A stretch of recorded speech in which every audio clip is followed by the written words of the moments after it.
Bonjour mesdames et messieurs et bienvenue dans ce flash d'information. Les structures bancaires de plus en plus intéressées par le marché financier ivoirien, la Banque régionale des marchés, BRM, vient de lancer ses activités ici à Abidjan. C'était hier vendredi en présence du Premier ministre Amadou Gan Coulibaly. Cette banque spécialisée dans l'intermédiation financière veut contribuer au dynamisme économique de la Côte d'Ivoire. Nous y reviendrons tout à l'heure à 13h. Le président de la Coordination nationale des victimes des déchets toxiques de Côte d'Ivoire était face à la presse. Au cours des échanges, il a salué les efforts du chef de l'État et du gouvernement pour avoir permis la dépollution des sites contaminés et a annoncé la construction très prochaine d'un hôtel médical de prise en charge des victimes des déchets toxiques. Abou Sanogo. La Coordination nationale des victimes des déchets toxiques de Côte d'Ivoire salue les efforts du gouvernement ivoirien pour avoir permis la dépollution de certains sites contaminés et le rapport du Programme des Nations Unies pour l'environnement sur la dépollution des sites de déversement des déchets en Côte d'Ivoire. Face à la presse, Claude Gourou, le président de la dite coordination, a indiqué que ce rapport légitime la demande d'indemnisation des victimes. C'est une satisfaction morale d'abord. Une chose est de commettre un crime, une autre chose est de le reconnaître. Et que même quand ce n'est pas reconnu par celui qui le fait, et que des instances comme l'ONU arrivent à le faire, je pense que c'est une grande victoire. Mais surtout, sous demande du gouvernement, je pense que c'est vraiment à saluer et nous remercions vraiment nos dirigeants pour cette grande vision des choses. Claude Gourou a aussi indiqué que la porte de la coordination n'est pas fermée aux victimes qui se déclarent avec des preuves à l'appui. La liste définitive des victimes des déchets toxiques sera, selon lui, arrêtée le 9 mars prochain.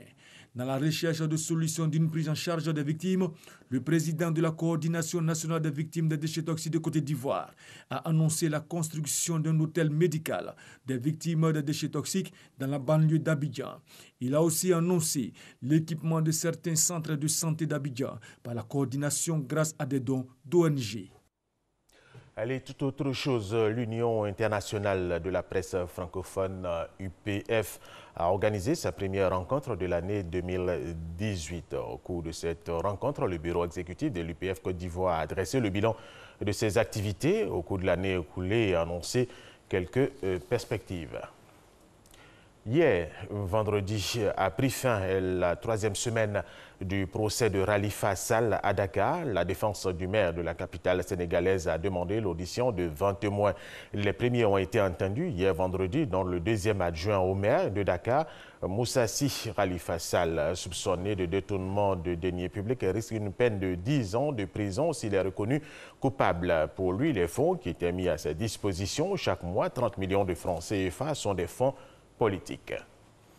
L'Afrique du Sud était suspendue hier vendredi à l'issue de tractations au sommet pour obtenir le départ anticipé du président Jacob Zuma, exigé par la direction de son parti qui a annulé ses engagements publics pour accélérer la fin de la crise. Pour enrayer la chute de popularité du parti, son tout nouveau chef Cyril Ramaphosa, élu en décembre dernier, tente donc d'obtenir au plus vite le départ de l'encombrant chef de l'État, une tâche difficile, très difficile, compte tenu des divisions au sein de l'ANC et de la ténacité de Jacob Zuma.